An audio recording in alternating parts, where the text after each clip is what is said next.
And basically it's getting closer. It's getting closer.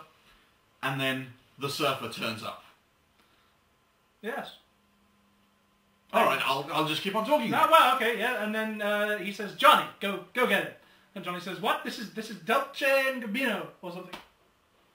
Dolce and Gabbana. You'll have to Gabbino, Gabbano. Gabbana! Dolce and Gabbana? Gabbana. How do you not know what Dolce and Gabbana is?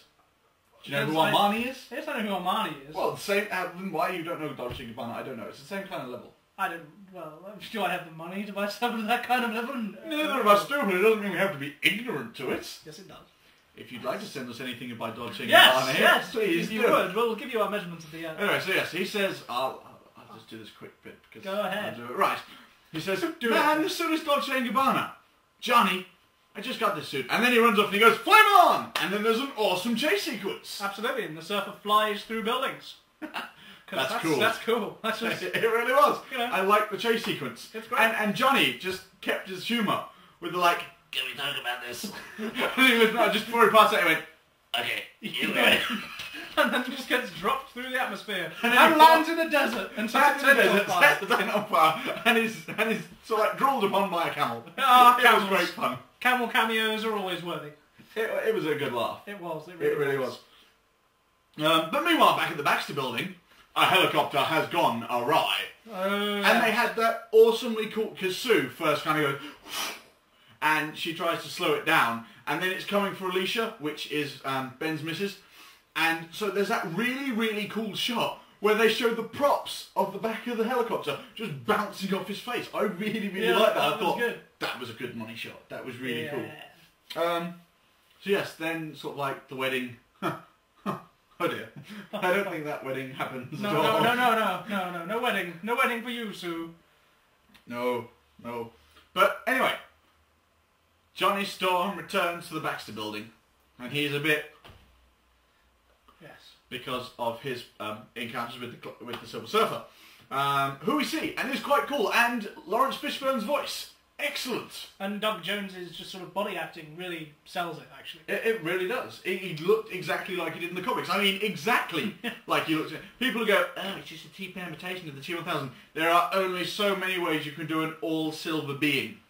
And we just like to thank James Cameron for having the technology to be able to do the Silver Surfer properly. Yes. You should be appreciating, not taking away. And that means you, Craig. We'll get to you and your opinions of the Silver Surfer later. Oh yes, we will. Good. Also known as the Guyver on TotalFilm.com. The Guyver. So yes, and then Johnny accidentally, Sue goes to talk to him and find out if he's alright, and they accidentally swap powers. Which is hilarious because Sue flies up and Reed's in his office, doing a little bit of work, and he turns out and looks at the window, does a double take, looks again and sees Sue on fire. He's like, Sue! Sue, you're on fire! Oh, you think? Meanwhile, Johnny goes, flame on, and becomes invisible.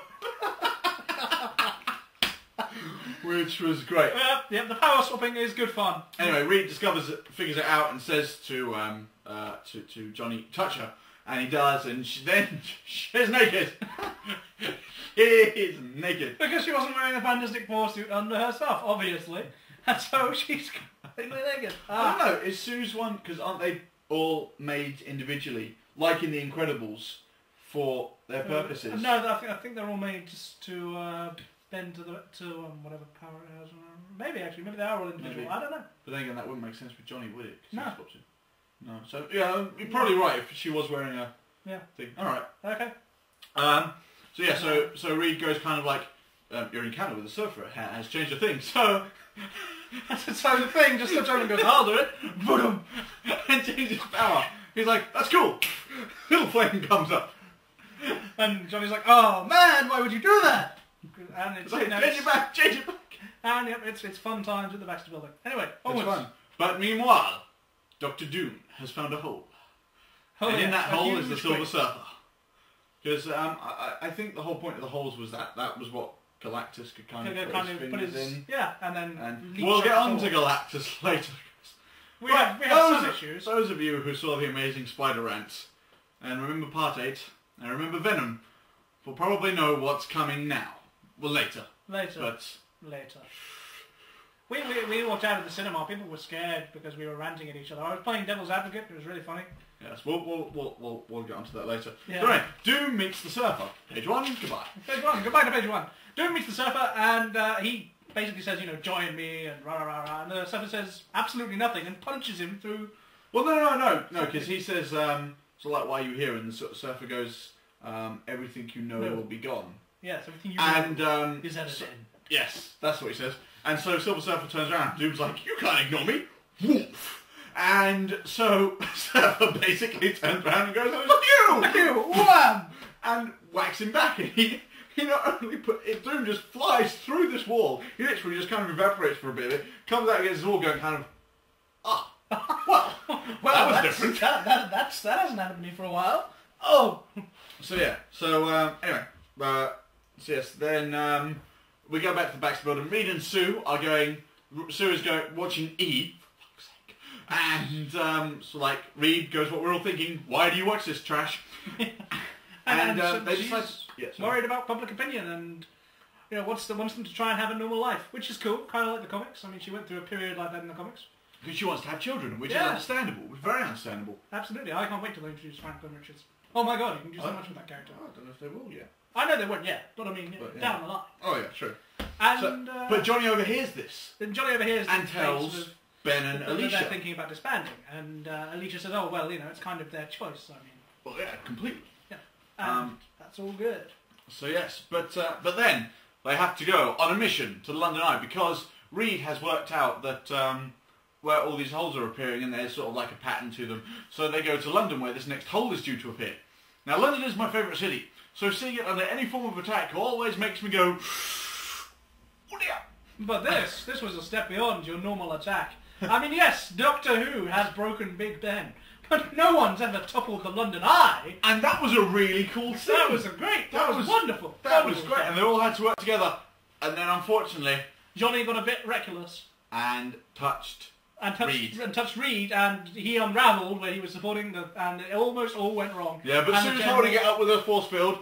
Ben's got it on his shoulders, and so Mr. Sue, even while holding onto it in the force field, steps off the edge and is putting herself on her own platform. Oh, that was cool. Oh, it was cool. It was Meanwhile, there's a huge hole in the middle of the Thames, just metres from Parliament Square. It was great. You know, and all the water is going away.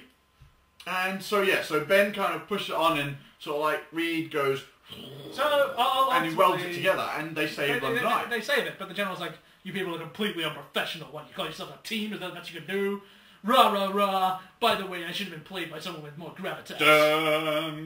I say, can you see the wanker that's the general? Seriously, America in the military.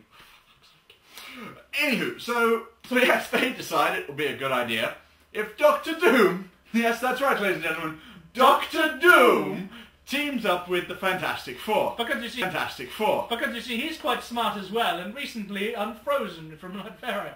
Yes. And so they decide, you know what, we could use him on our side.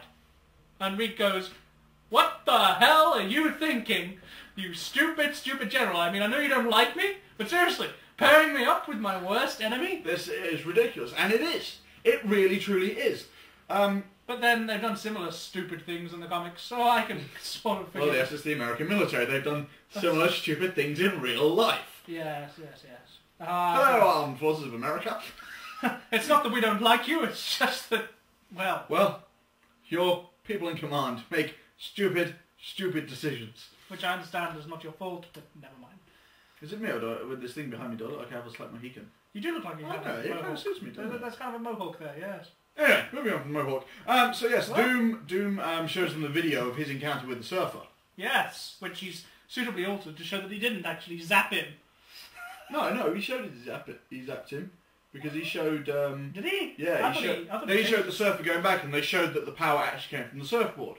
Oh, yes. Yeah, Yes, which was a good way of figuring that out, really. Yeah. You know, a lot of things in this film were, compared to Spider-Man 3 and Ghost Rider, you know, they actually make sense. Which is nice. Who would have thought?